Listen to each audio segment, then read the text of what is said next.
Hi, everyone. My name is Pam Murray, and I'm the sales manager for AMATravel. And I've been in the travel insurance business for 32 years, I believe, if we think about it, working for different insurance companies as well. And the last 9 years been working with AMATravel. So our agenda tonight, we're going to talk about our insurance company and who they are. We will discuss Alberta healthcare coverage and what is it that they provide coverage for when you're traveling either in Canada, just in another province, or if you're traveling outside the country. We will discuss travel medical insurance and really understanding what it's all about.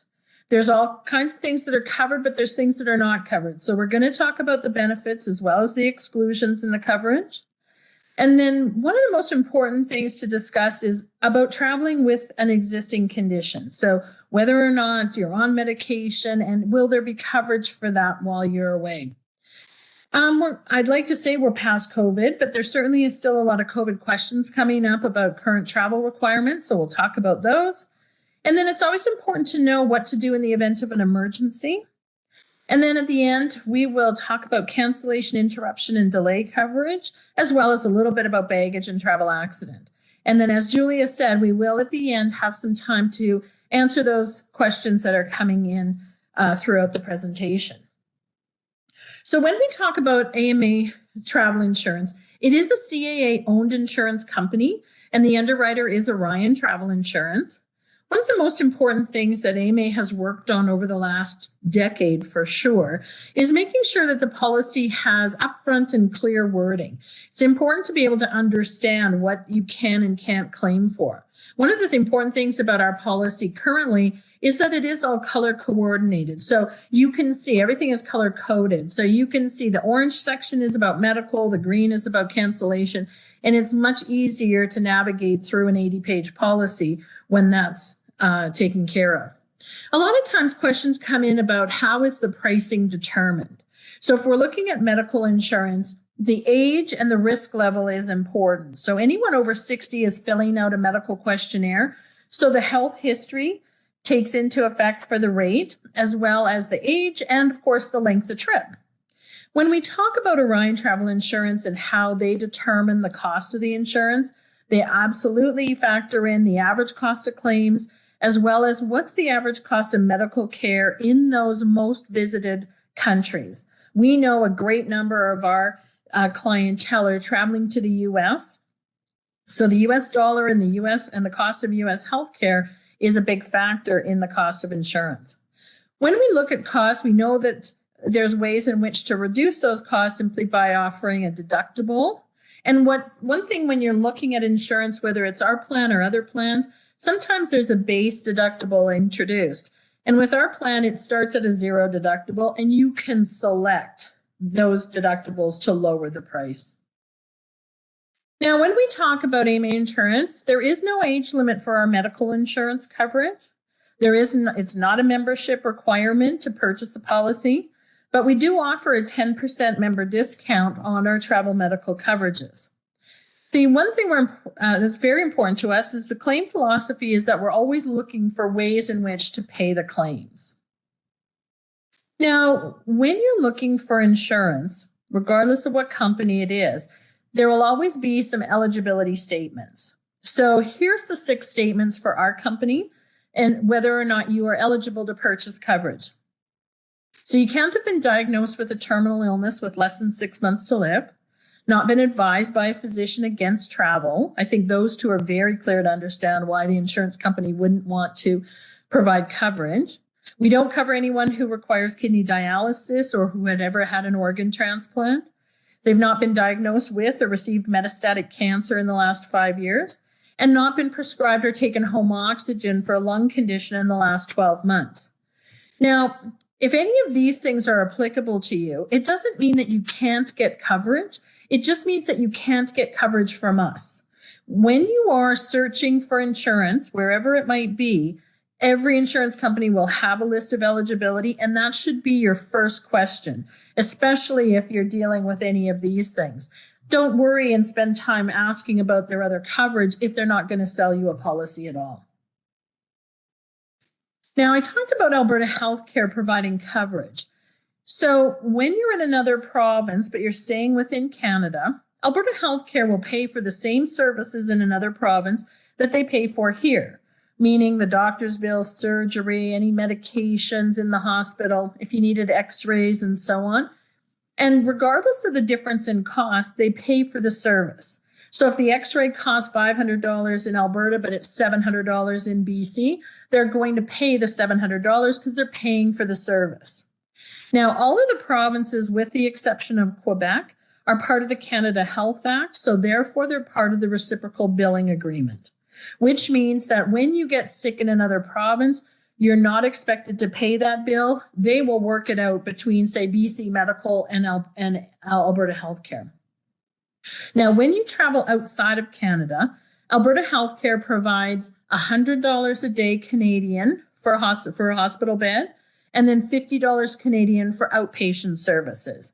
So I don't need to tell you that if you got sick in the US, it's going to certainly be a lot more than $100 Canadian for that hospital bed. So the reason you're purchasing travel insurance is to cover for the expenses in excess of what Alberta Healthcare covers. So when we talk about traveling within Canada and why do you still need to have a travel policy, Alberta Healthcare doesn't pay for things like ambulance rides or air ambulance or a family being flown to your bedside. So that's the things that a travel policy will cover you for while you're still in Canada. And then, of course, when you're outside of Canada, you know that the cost is far more than $100 or $50 for the outpatient care. Now, when we talk about understanding travel insurance, it's all about the emergency medical situations. So it is that the treatment is medically necessary. So it's not experimental treatment. It can't be omitted without adversely affecting your condition. You can't be delayed until you get home. And it's delivered in the most cost-effective manner and appropriate level of care. Insurance companies will always ask that you contact them as soon as possible if you're needing treatment. Part of the reason for that is they want to direct you to the closest facility. And then they also want to be a part of what the treatment is so that you're getting the best treatment possible. And they're not wanting to treat things that are not part of the emergency. Now, it also doesn't mean that you're not covered. It means, that you're not covered for any ongoing routine treatment. So if you've got treatment that's happening before you leave on vacation, this policy is not covering for that treatment because it's not emergency, right? It's ongoing routine stuff. And then, of course, the travel insurance policies don't cover for elective treatment or surgeries. You're choosing to have that done elsewhere, so that would be on you. That's not an insurance situation.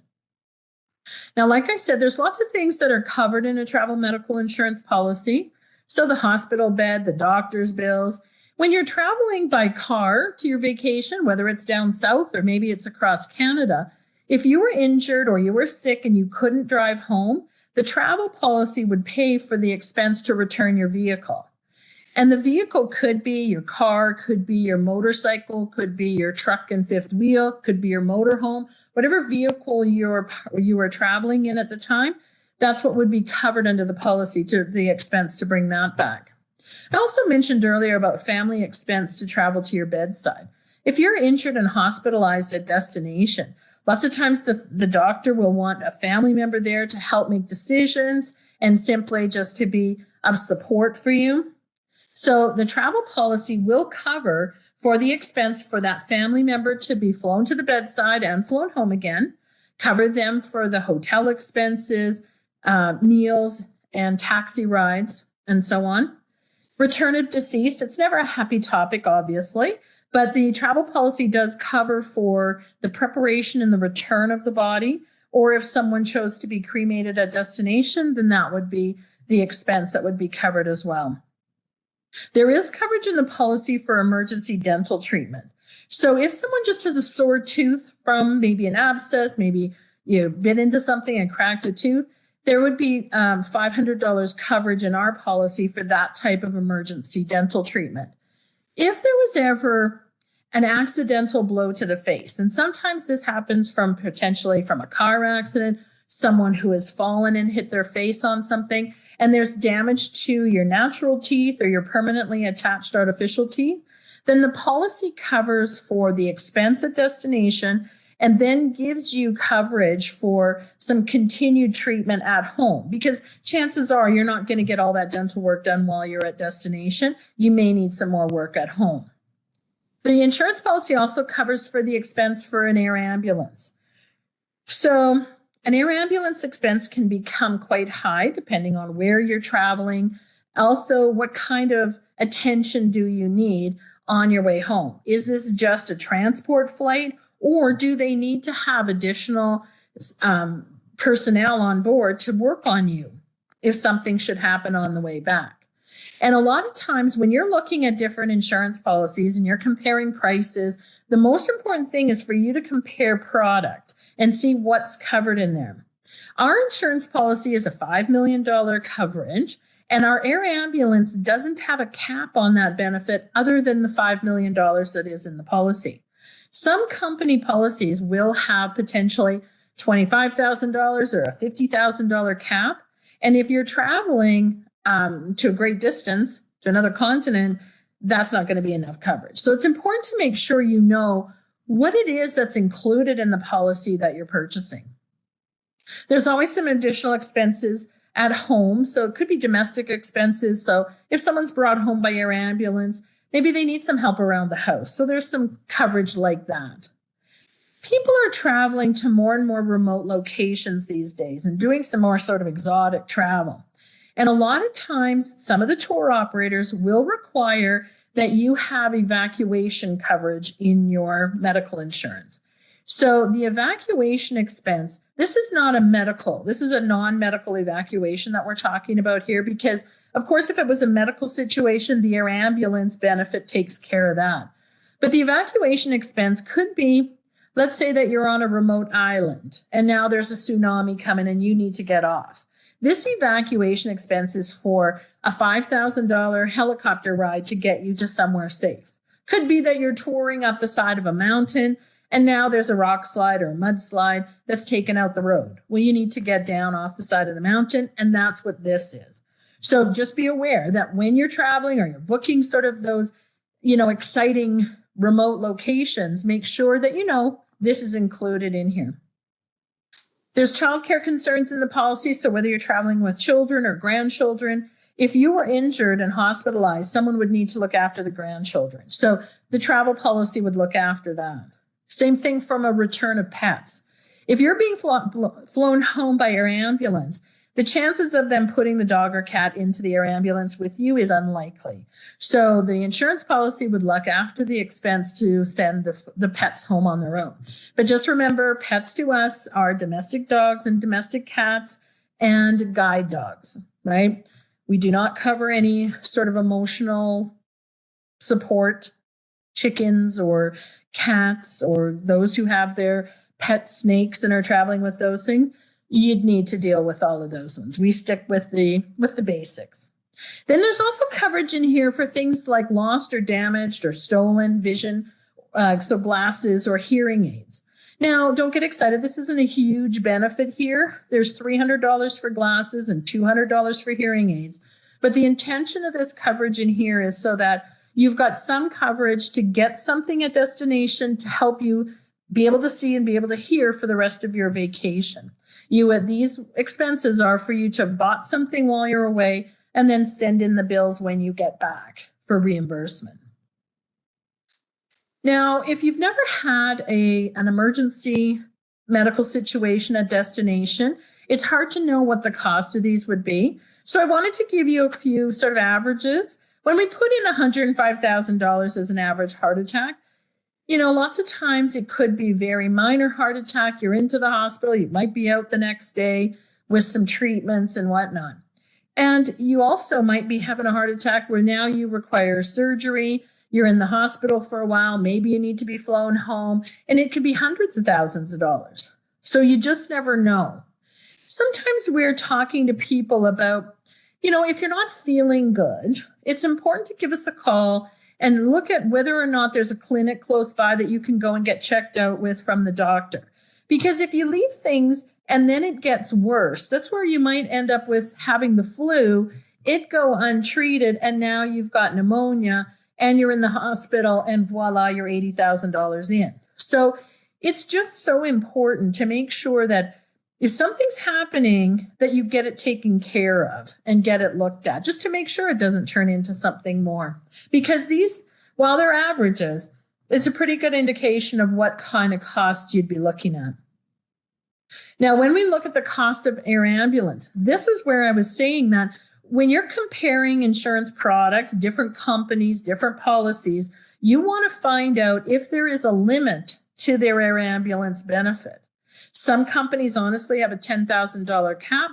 Some might have a $25,000 cap. And remember, ours doesn't have an individual cap on the expense for the air ambulance other than the $5 million maximum that is in there. Because like I said before, if you're off to Southeast Asia and you've got a policy that has $25,000 coverage for your air ambulance, that cost to get home from Thailand is far surpassing the $25,000. So just be aware.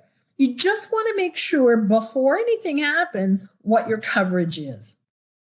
We don't like surprises at the end. So now, having talked about all the things that are covered in the policy, now we'll talk about the things that are not covered. We're going to talk more about the pre-existing conditions in a minute, but just know that we're not going to cover if you have an unstable pre-existing condition. We also don't cover about known situations prior to traveling.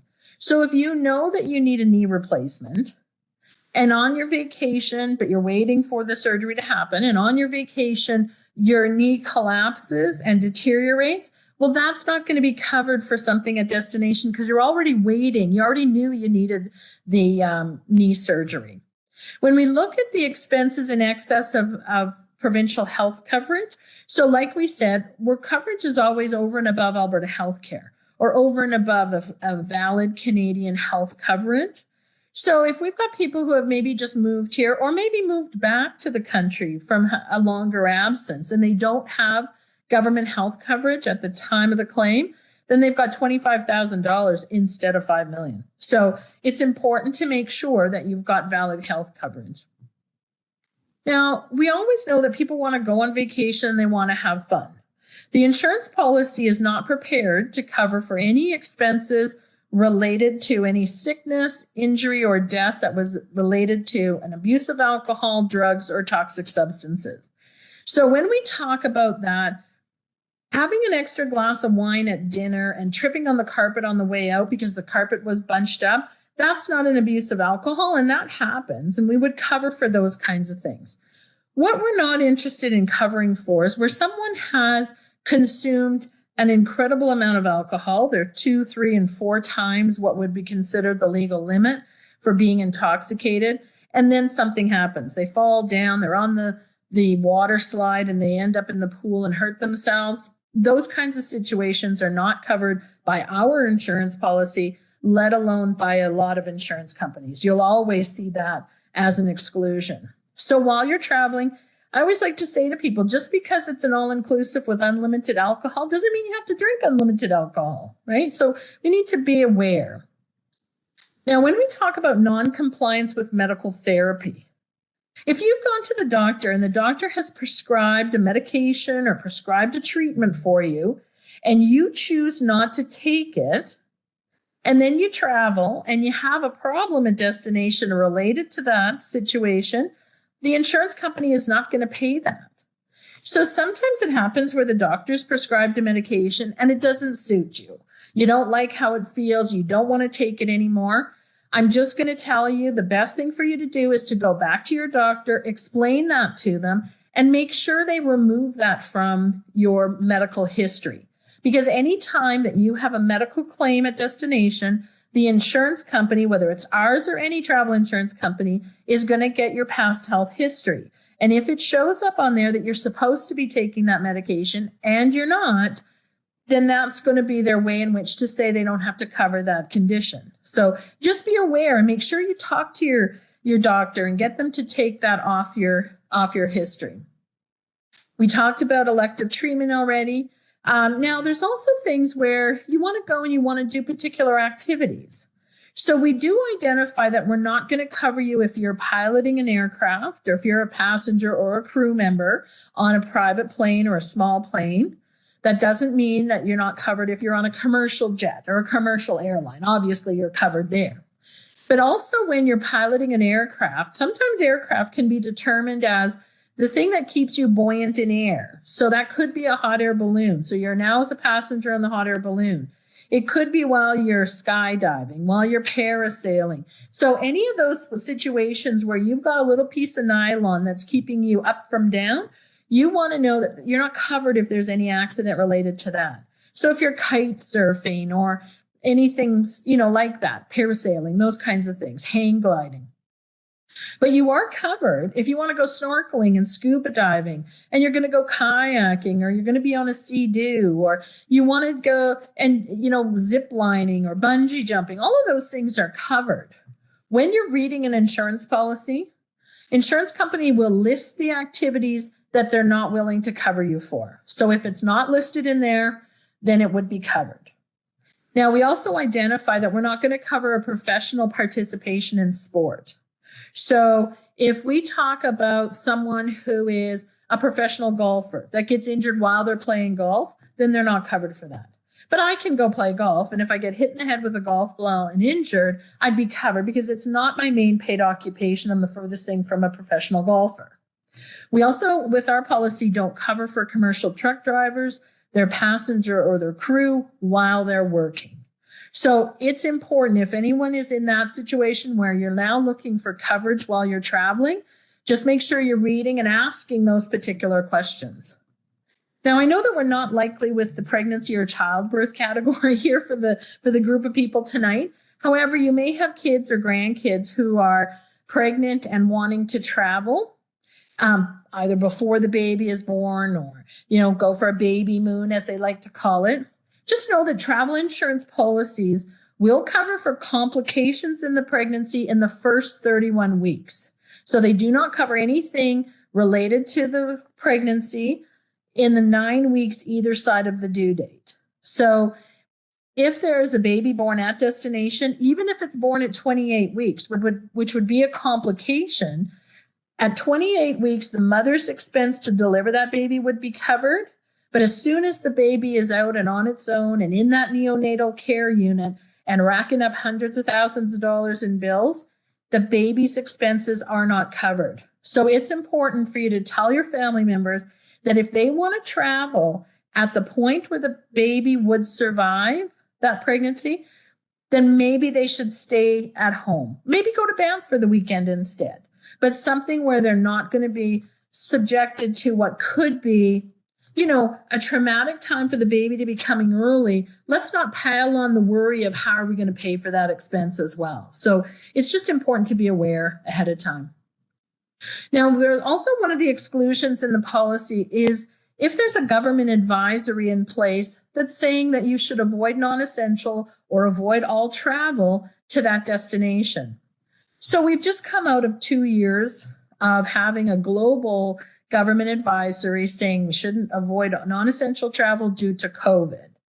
But you will see, wherever you're traveling, you'll always want to go to the government website and have a look at if you're going to Peru, or if you're going to Russia, or if you're going to Croatia. You'll want to look on there and see, are there government advisories saying to avoid certain areas of the country or to watch out for things?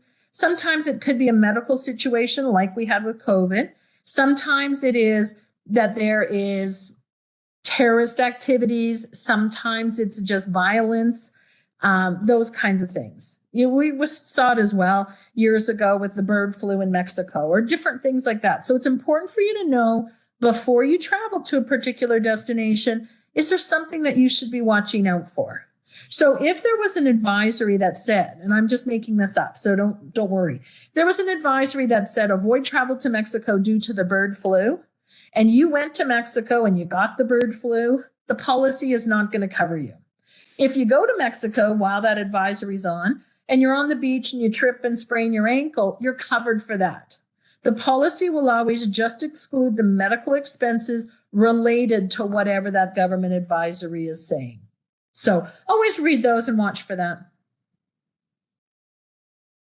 So when we talk about having an existing medical condition, Whether you're on medication or you're taking treatment, you might have had it for a year, you might have had it for 40 years.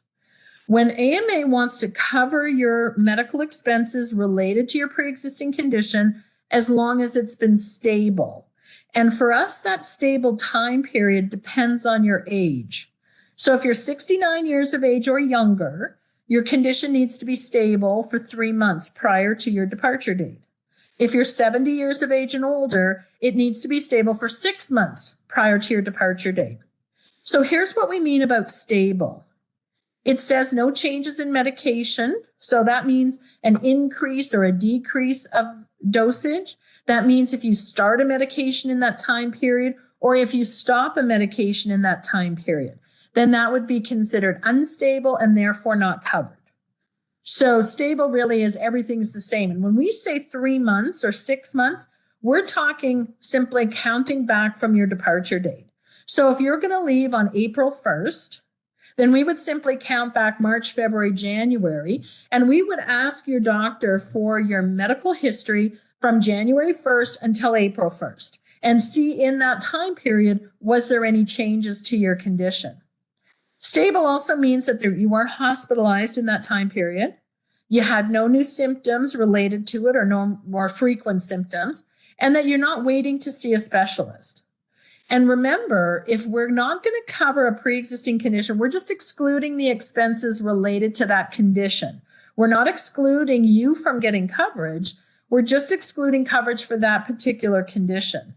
So if I had a change to my heart medication in the 2 months before I went on vacation, I wouldn't be covered for my heart, but I would be covered if I fell and broke my leg. So that's an important distinction to make sure that you understand that. Now, if I had an unstable heart condition, I'm not going anywhere because a heart attack could be hundreds of thousands of dollars. If the doctor adjusted my thyroid medication, and I'm trying to think, well, and I'm no doctor, so I'm not offering any medical advice here, but if I'm thinking, what kind of emergency could happen related to my thyroid? I may be willing to take that chance. I am not willing to change and to take the chance of a change to my heart medication. Now, when we look at the definition of change in medication in the policy, it does talk about being up, down, start, or stop. But there's also two exclusions to that. And what they are is if there's a change in your Coumadin. So if someone's on a Coumadin therapy setup, then they have to go and get their blood tested every couple weeks, every week, maybe once a month, depends on each of them. And the doctor will determine how thick their blood is, and they'll adjust the Coumadin level accordingly. Well, that's how they maintain stability. The other one is for someone who is on insulin for diabetes. That would mean that if they'd had an adjustment in their insulin, because again, they're testing their blood sugars and they're adjusting their insulin accordingly. That's how they would maintain stability. So those are the two exceptions to the definition of change in medication. Now, lots of times insurance policies will identify their coverage or their exclusion for pre-existing conditions in two ways. So on the left-hand side of this screen is how the AMA policy is worded. So it says, no coverage is going to be provided for any medical condition that was not stable. And remember, no increase, decrease, and so on. So was not stable in the 3 months or 6 months, depending on their age, prior to their departure date. Now, some insurance policies will identify their pre-existing exclusion like it is on the right side.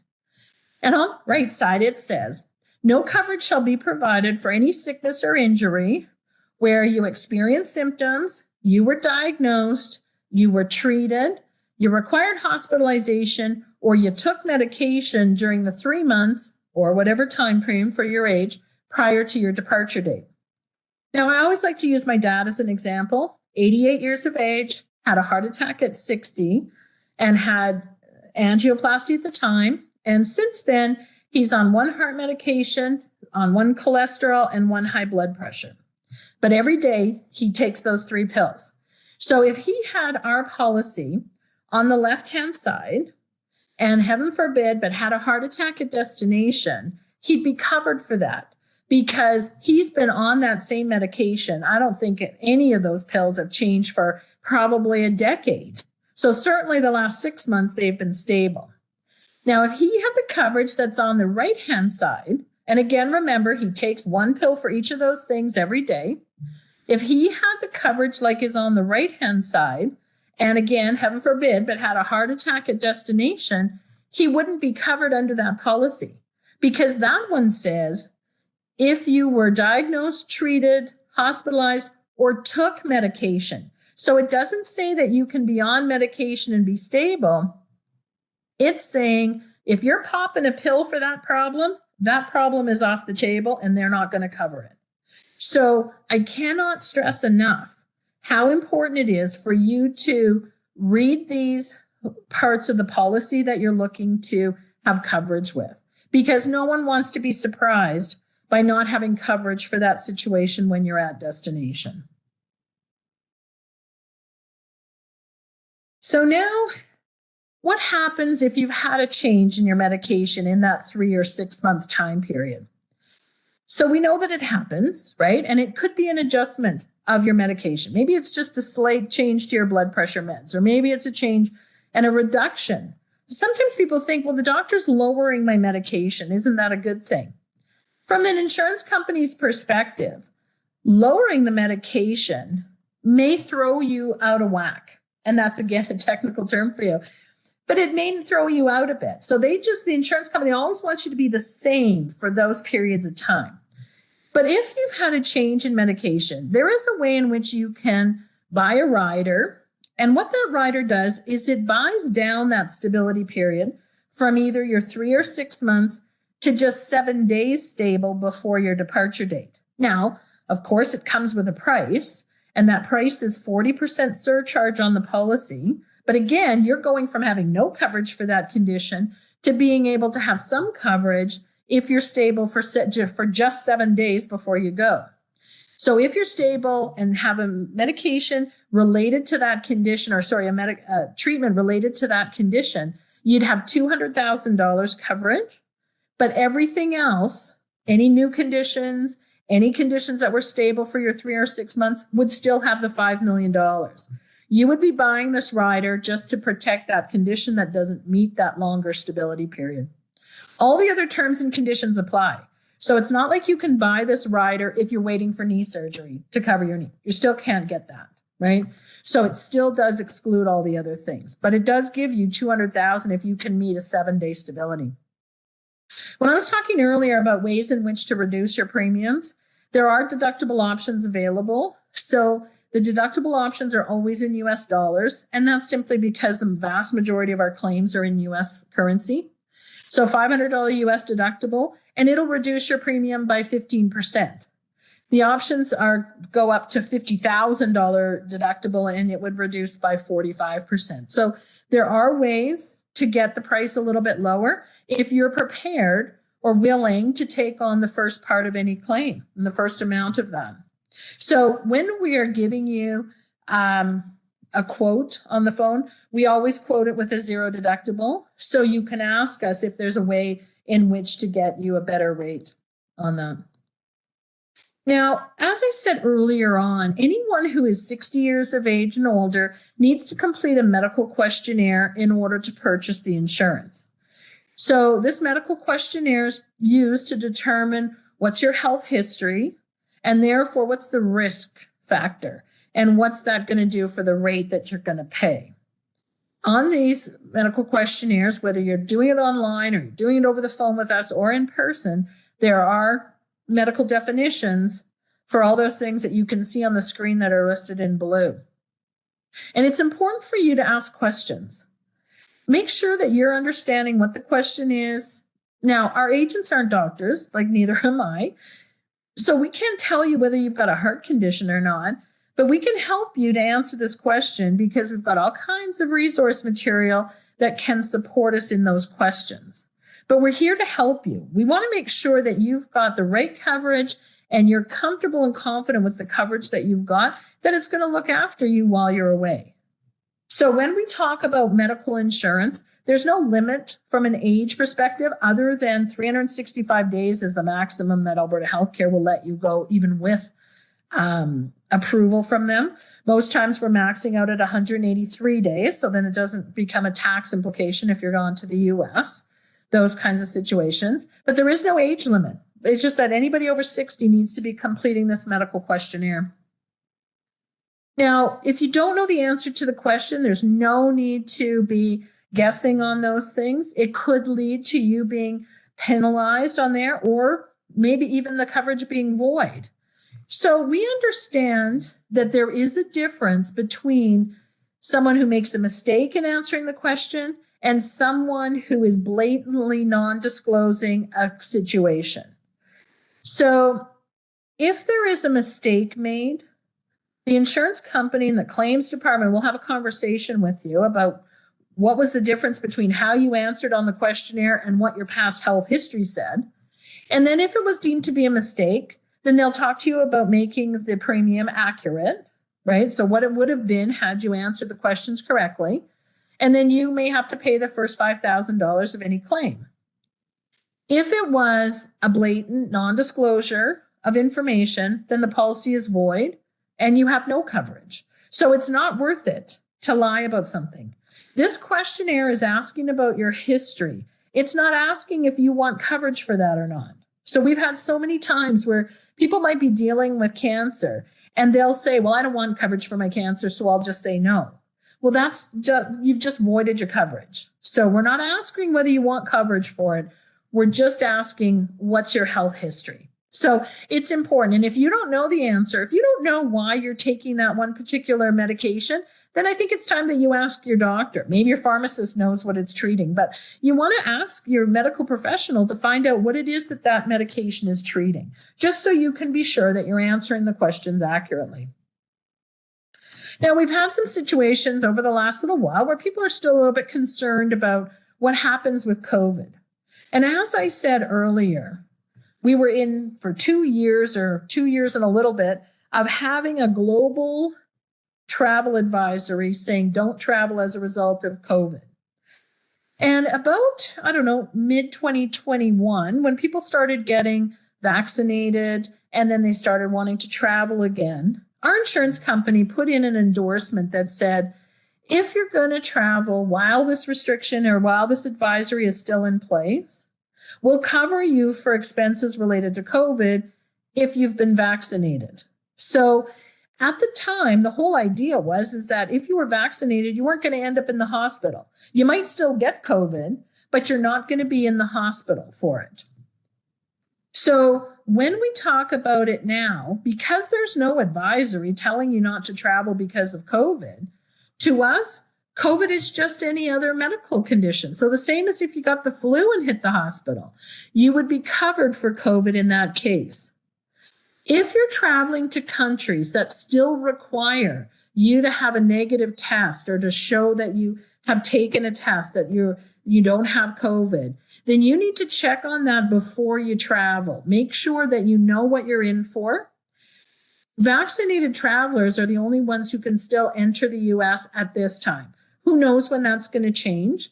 But when they're asking you at the border crossing whether or not you've got it, vaccination, make sure you've got your papers or your online digital copy to show that you do in fact have that.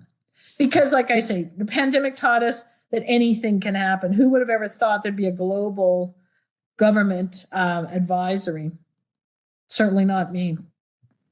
When we talk about this, the general exclusion is related to travel advisory. So if you're looking at cancellation insurance, if there's an advisory at the time you're booking your trip and buying your insurance policy, we're not going to cover you to cancel for that situation.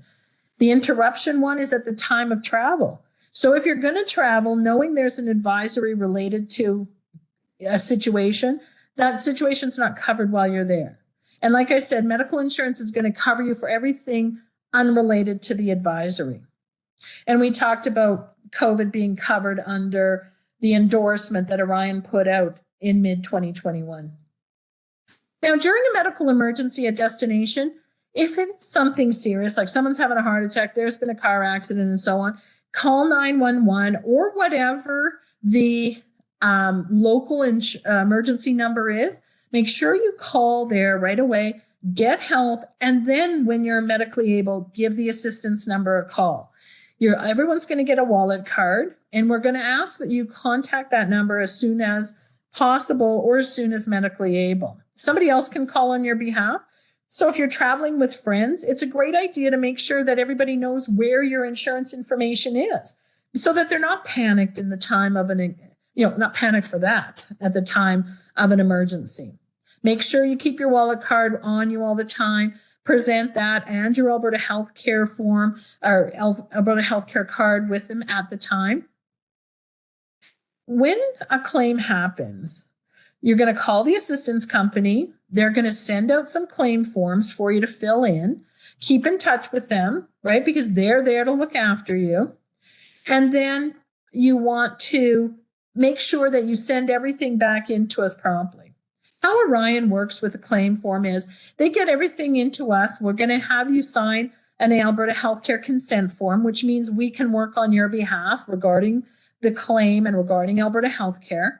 So Alberta Healthcare will assess every bill, any medical bill that has happened outside the province. And if it's outside the country, that normally takes them between 20 and 24 weeks. So how the Orion plan works is you send all the bills to us.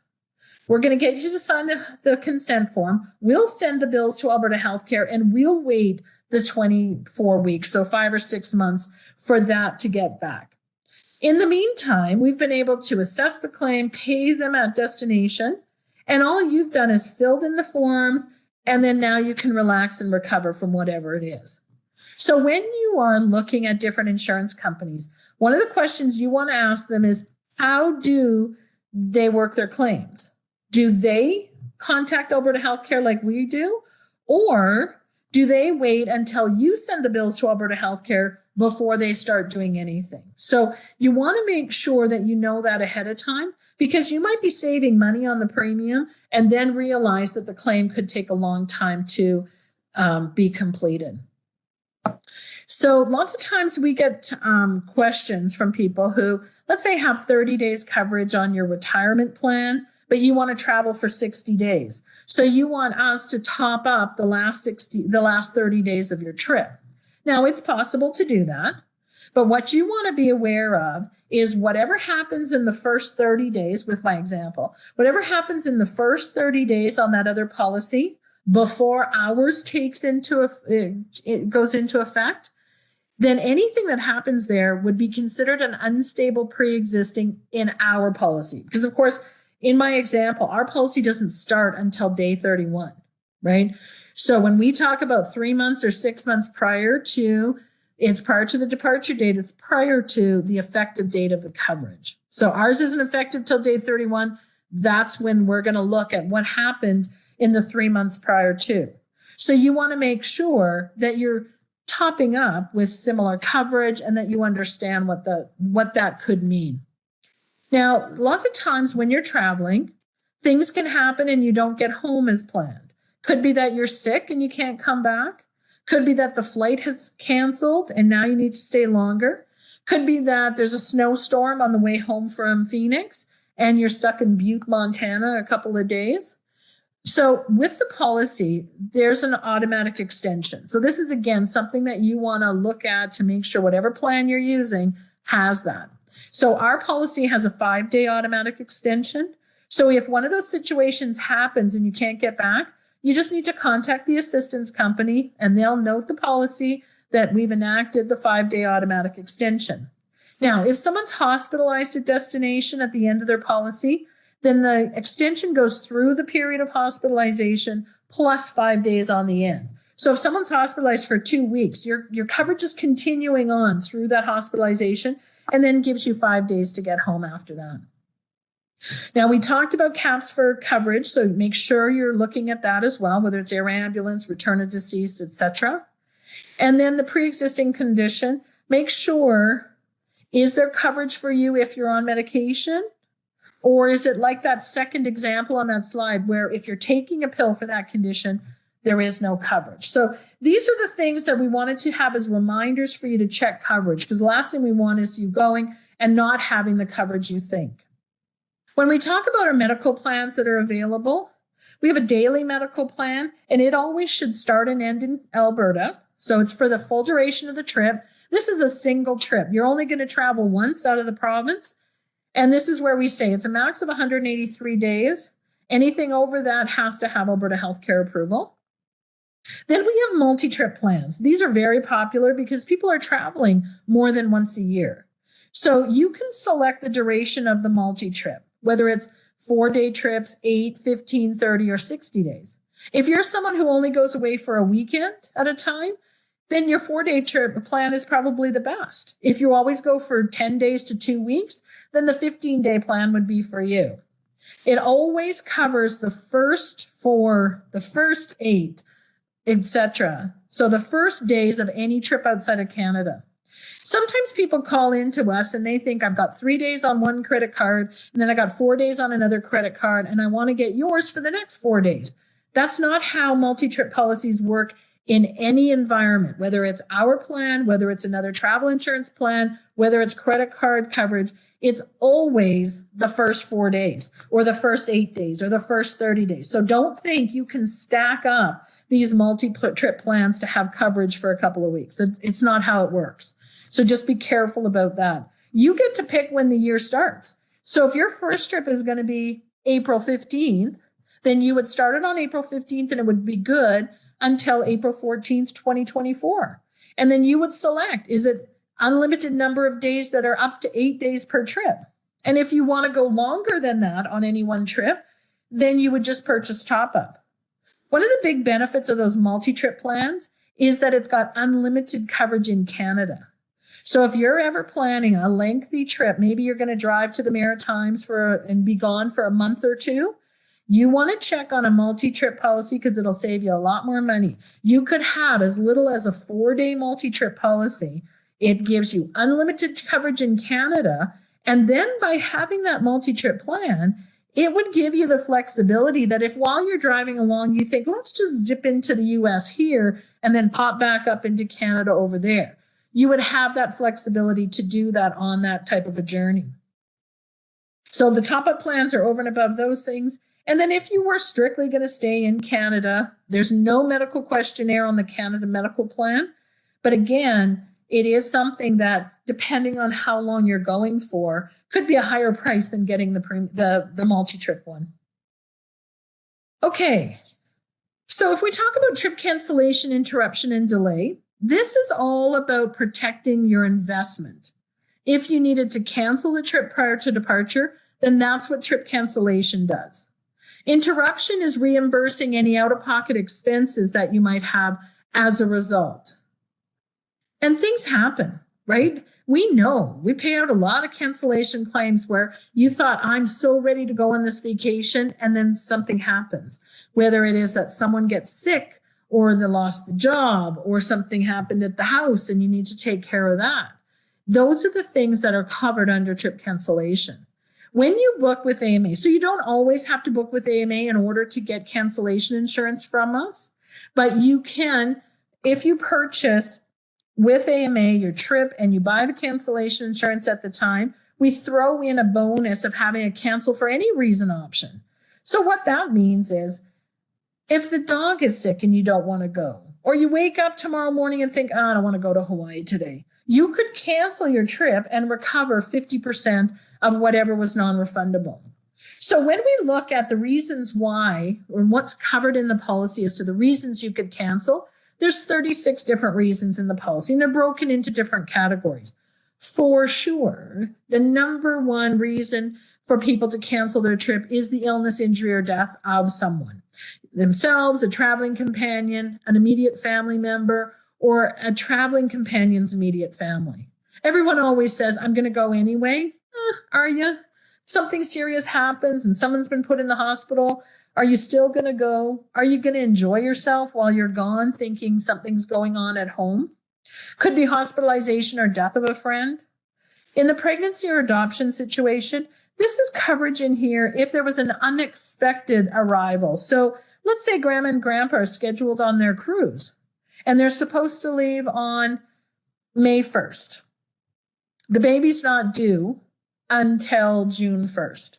Well, now the baby comes the middle of April. So 6 weeks early, we need to be there to support our daughter and a new grandchild, right? Who wants to go on a cruise at that point?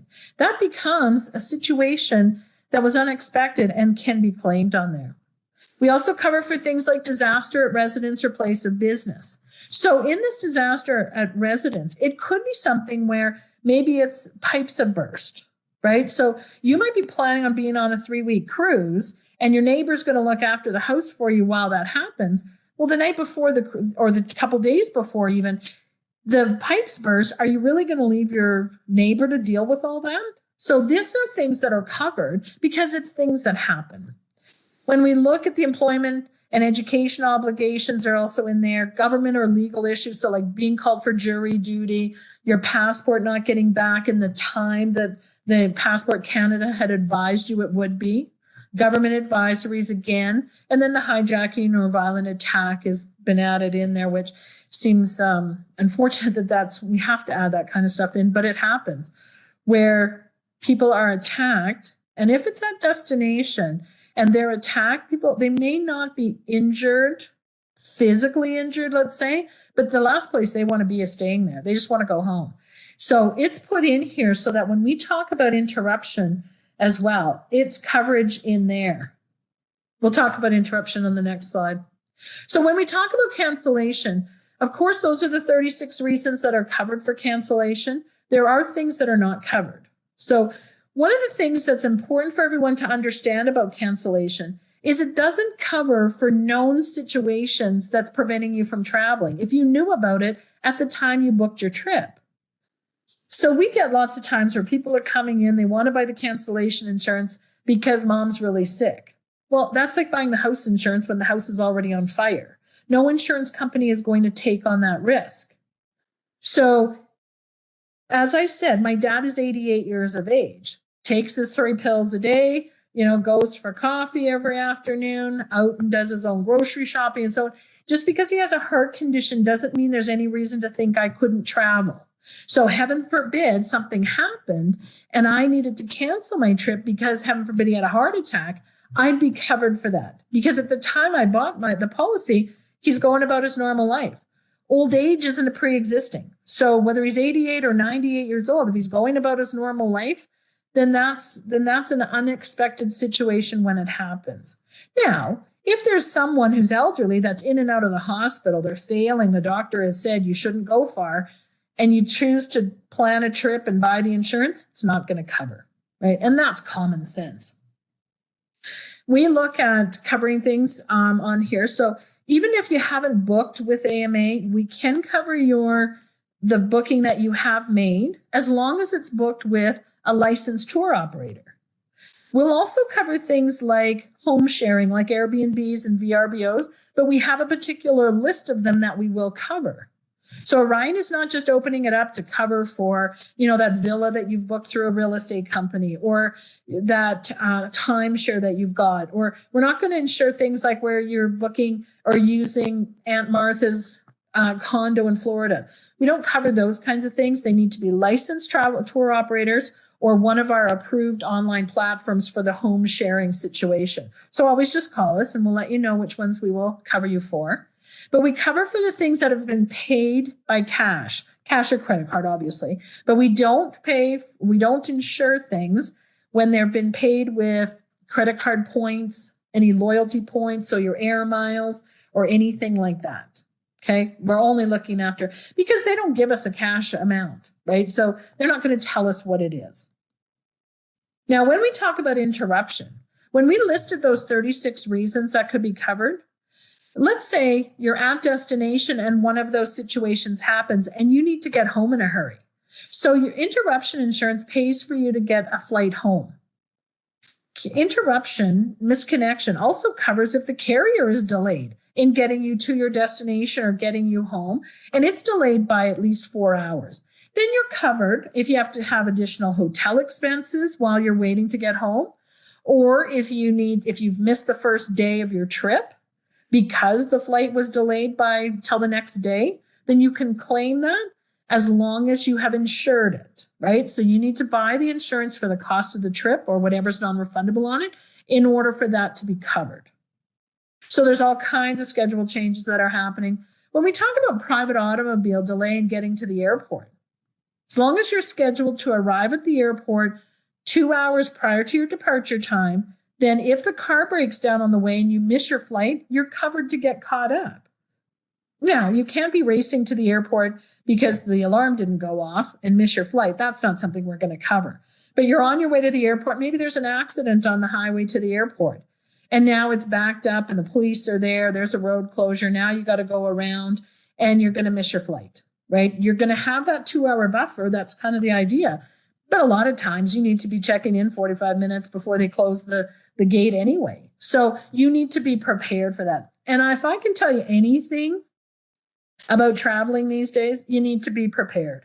You need to be prepared if your flight doesn't go. What if it gets delayed? What if your bags don't show up? What if you can't get home as scheduled? You need to be prepared. And so having an insurance policy like that can offer you some support in those preparations. When we talk about interruption insurance as well, when you've booked with AMA and you bought your policy at deposit time, we'll also have an interruption for any reason. So like I said about the dog getting sick and you not wanting to go on the trip, maybe the kids are at home looking after the dog and now the dog is sick and they don't know what to do. Well, you can hop on the plane and come home. If you've booked with us and bought the insurance at deposit time, you've got that interruption for any reason, and it would have $1,000 towards your airfare to get back. Now, when we talk about missed connections, nowadays, a lot of people are booking their own flights. So you need to be prepared for understanding what the insurance company is going to cover you for. So if it's a weather delay or a mechanical failure and you misconnect in between, you need to make sure you've got 2-hour connecting time at that airport. So as an example, if you're going WestJet and connecting to another WestJet flight, and WestJet, the first flight is delayed, well, WestJet's going to get you to your destination. That's their responsibility. If you're going, say, WestJet and then connecting to an Air Canada flight, and WestJet is late, Air Canada took off, they don't care that you're on the WestJet flight and you're late. And if you misconnect there, in order for the insurance company to pay to get you caught up, you needed to have a 2-hour connecting time. Lots of times people will say, I can make that connection in 1 hour and 15 minutes. No problem. I know that airport. Well, that's not going to help you. You're not going to have coverage for that. So just be careful. When you're dealing with a travel agent, they know all of this stuff. So when you're booking it on your own, you have to be prepared. You have to be watching for the things you're doing and asking questions. When we talk about these benefits, it is $2,500 to get caught up. And if you miss the first day of your accommodations, as long as they were insured with us. And then if you were there longer or needed an unexpected or an unplanned hotels and meals, you'd have $400 a day to a max of $4,000. And remember, these benefits are always per insured. So if each one of you have an interruption policy, then each one of you would have $400 a day for the hotel and the meals and whatnot. So some places, hotels are expensive, right? But if there's 2 of you in that hotel room, now you know you've got $800 a day to look after those expenses. Now, when we talk about a cancellation policy, normally they're sold in a package plan, and that package plan will include baggage and travel accident. So the baggage plans will include $500 for baggage delay, getting to the destination. So if it's delayed by 10 hours or more, then you can keep your receipts, buy necessary toiletry items and clothing and whatnot, and submit that along with the proof of when the bag showed up. You have to show that it was 10-hour delay. And then if it is damaged or stolen personal items while you're traveling, then you've got $1,500 coverage for that. There is a maximum of $500 per item or set of items. So if you're carrying or you're traveling with some expensive stuff, whatever it might be, just know that we have a $500 maximum per item. So it might be something that you would want to list with your homeowner's insurance to have proper coverage there. When we talk about travel accident, so 24-hour accident coverage. So this is the loss of life or double dismemberment. So this could be car accidents causing death. This could be drowning. This could be a hiking accident. You fell off the trail. that kind of stuff. $50,000 is the coverage, always paid out to the beneficiary, and $100,000 if it's a plane crash, obviously for loss of life or double dismemberment. Now, lots of times people will tell us that they've got coverage on their credit card, and lots of credit cards have coverage. So you want to do yourself a favor and make sure that you research what the coverage is. So find out what are the reasons. We've got 36 of them there. So you want to find out what are the reasons on the credit card that they will cover you. You also want to find out if there's limitations on the penalties. So lots of them might have coverage for, say, $1,000 for cancellation. Well, if you've just booked a $10,000 river cruise, there's not a lot of coverage on your credit card, right? You want to find out if that coverage for the return cost, whatever they might have on the credit card, is that going to be enough coverage to get you home from whatever your furthest destination is? So if you're off to South America and you need to get home in a hurry from Peru, that $1,000 or $1,500 on your credit card might not cover that. So you want to make sure you know what that is.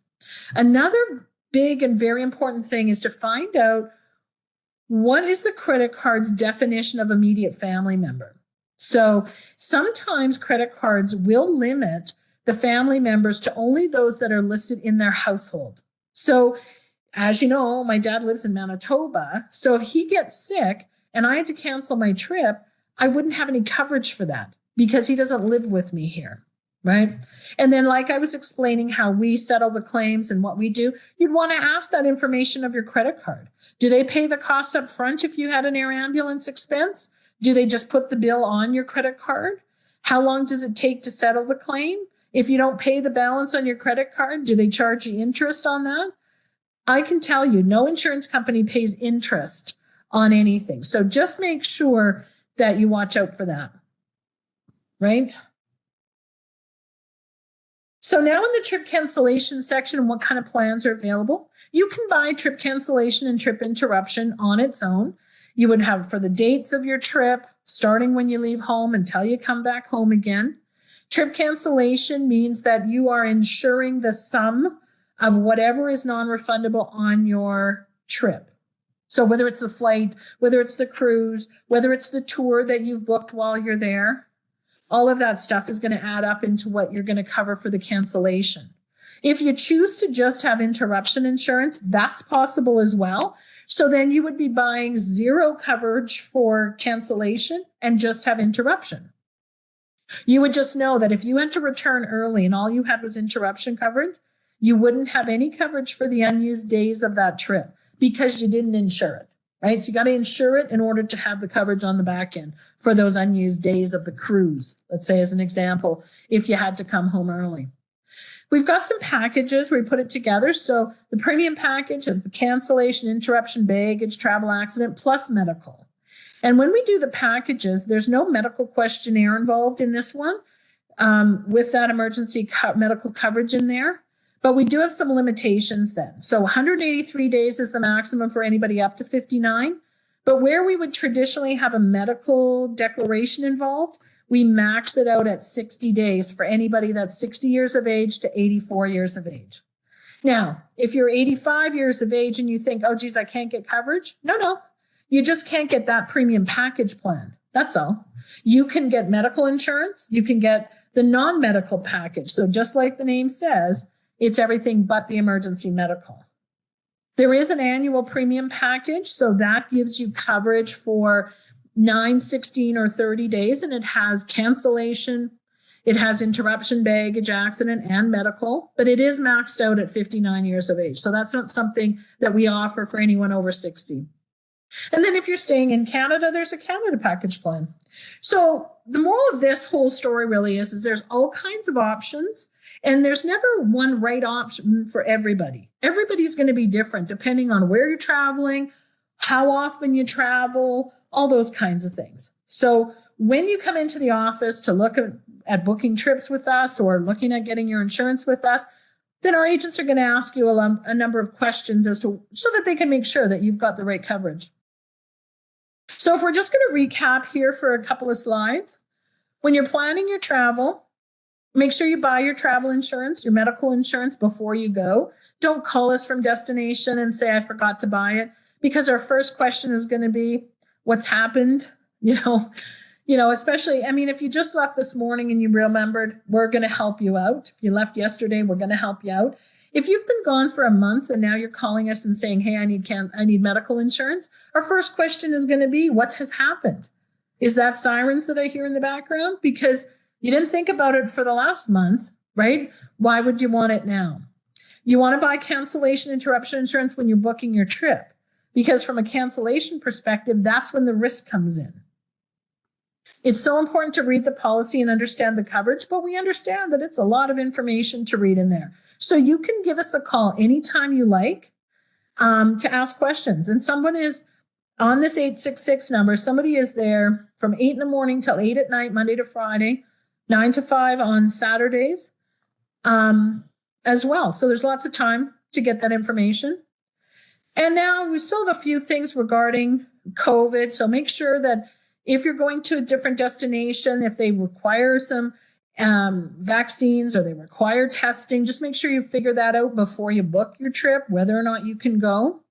And always carry all your vaccination and stuff with you just in case. And always travel with your insurance wallet card and then your Alberta healthcare card as well. The hospital is always going to want both. Now, when we're talking about travel, I'm always going to say to book with a travel agent, or certainly book on AMATravel.ca. They're going to give you some help and some guidance there, and have 100 travel agents there to support you if you need questions asked. Buy your insurance, your cancellation insurance at time of booking. Read the policy, make sure you understand what's covered and what's not covered. And when you're booking your own arrangements, make sure that you're booking enough connecting time there. And then always show up at the airports early. Don't be running through the airport the last minute and expect everybody to get out of your way. There'll be lineups, right? Just get through the security and the customs line and get a coffee and relax at the gate, right? Let's not do that. And then anytime you are delayed or a trip is canceled, make sure you keep all the information, any notification that they've sent to you, any emails they've sent to you. Sometimes people are taking pictures of the flight board, so it shows that the flight was delayed or was canceled, all that stuff. Because the insurance company, the claims department is always going to require substantiation of whatever's happened. Okay, so 4 ways in which you can get in touch with us. You can go online to AMATravel.ca/travel insurance and go through there's all kinds of articles, there's all kinds of information on there. You can call us anytime at that 866-989-6595 number. If you're going to go into a center, I'm always going to suggest that you make an appointment to go in. The travel agents right now, everybody wants to travel. And with everybody wanting to travel, the travel agents are booked up. So make sure you call ahead and do that. You can walk into any center and ask questions, but you got to be prepared to wait or for somebody to say, can I make an appointment, because everybody's booked up. We're still recovering from COVID from a staffing levels. So we're still not up to 100%. So the agents that we do have are working at 200% of their capacity. So we appreciate any patience on that as well. And just plan ahead and make an appointment is the best way to do that. Okay, Julia, I think I covered everything on there, but do you have some questions for us from the chat? I do. Thank you, Pam. We received lots of great questions before the session and also in the Q&A chat. And the first question we have is it cheaper to get a full year of travel insurance rather than buying a single trip insurance plan? Well, it will depend on how long you're traveling for and if you're going to travel multiple times throughout the year.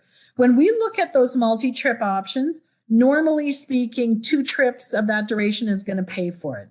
Sometimes if you're going on one long trip, say you're going from October till February away, and then maybe you've just got a shorter trip later on, likely a multi-trip policy for maybe the 2-week duration and then top up for that longer trip is going to work out to be the best way.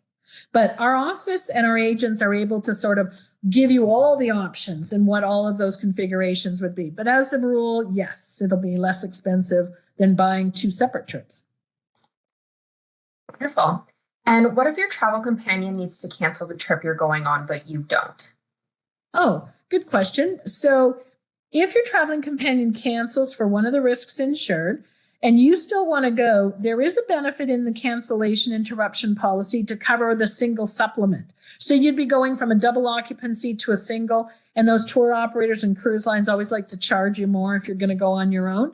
So that's covered in the policy, yes. The next question here is, does the price or coverage change depending on where I'm traveling to? So no is the short answer. It's the same price whether you're going to the US or you're going to Japan. Like, so outside the country, it's worldwide coverage. Wherever you go, it's the same rate. There is coverage and separate rates if you're staying strictly in Canada. But outside the country, it doesn't matter. A lot of our competitors will have two different plans, going to the US and going anywhere but the US. So when that's your option, and if you're looking at, whether that's going to be better for you, want to make sure that whatever your plans to travel back, is there any possibility that you could stop in the US on that flight home? And you want to make sure what happens if that's the case. What happens if you have a change to that trip and now you need to stop there, or they need an emergency landing and you're spending the night there and you got a heart attack? Are you going to be covered? So those are the questions to ask, but ours is the same worldwide. Great. And I know we have lots of cruisers here. How would insurance protect you if you missed your cruise or a tour due to a delayed or canceled flight? So the interruption policy will talk about if you're delayed by your carrier for 4 hours in getting to your destination, then the benefit is once you get to that destination, you can get caught up to the cruise. So maybe it's a flight to the next port. If you're on a tour and maybe you're in Europe, maybe it's a train to the next city to catch up with the tour. Sometimes if you're sitting at the airport in Edmonton or Calgary and your flight's been canceled and the flight option that they're giving you isn't going to get you in time, maybe you mosey over to a different carrier and you've got $2,500 to get caught up. So you want to make sure that you've got interruption insurance for sure, to make sure you've got those extra benefits for that. Thank you. The next question that we have is, if I have two travel insurance policies, how does it work if I make a claim? So anytime that you've got multiple insurance companies that are covering the same duration or the same trip, you need to know that whoever you call first is the one who's going to take charge of the claim. And then after the initial claim is paid and all that, then the insurance companies will coordinate in the background. They'll coordinate and share the expense. So when I say that whoever you call first is important, so let's say as an example, you've got a company that has $10,000 for air ambulance benefit. And then you have our policy that has $5 million coverage. If you're in Mexico and your air ambulance home is $80,000, if you call the other company that has $10,000 coverage and you call them first, you're going to be paying the $80,000 to get home and they'll reimburse you $10,000. Then once they've completed everything, then they're going to send the bills to us and we'll reimburse you the rest. But that takes time, right? If you had called us first, because we don't have that low limit on there, we would have paid the $80,000 for you. So if ever there's a time where you've got multiple travel insurance policies in play and one of them is us, call us first. Because if it's only for that air ambulance benefit, because those are going to be the things that are going to be high priced, and no air ambulance company is going to pick you up and bring you home until the bill is paid. So you'd have to be finding $80,000 in a hurry to put that on. And we've had people that have been, sharing credit cards with friends and relatives trying to get that paid just so that they could get out of the hospital and get home. So it's important to know that. Definitely. And can you speak a bit to the options for snowbirds? So now snowbirds have kind of changed. Back in the day when I started, say 32 years ago, they left in October and came home in April or whatever. That in 6 months, they were gone. Nowadays, people are going a little bit differently. They might be going to different locations. Some of them are going to Portugal for the winter. Some are going to Mexico for the winter. Before it was Florida and Arizona, California. So sometimes people are going and then coming home at Christmas and then going again in January. So a multi-trip policy for a longer duration might be the way. So maybe you had a 60-day multi-trip, so it covers the 60 days before Christmas, and then it covers the first 60 days after Christmas, and you have a little top up until you come home in March. So that might be the option there. If somebody is going for one long trip, and that's the only time they're leaving the province, then maybe just a daily trip for that one long trip is going to be the best thing.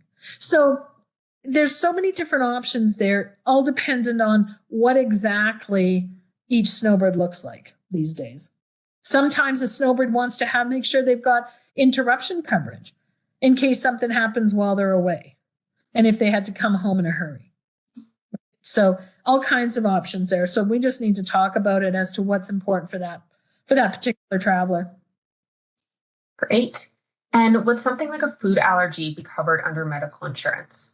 Right. Okay. So if we're talking like a nut allergy or a seafood allergy, these people are very cautious about what they're eating. But now you're traveling to a place that maybe the language is a little tougher. Maybe they're not as careful with the food prep and whatnot. So of course, those kinds of things would be covered as an emergency situation. Yes.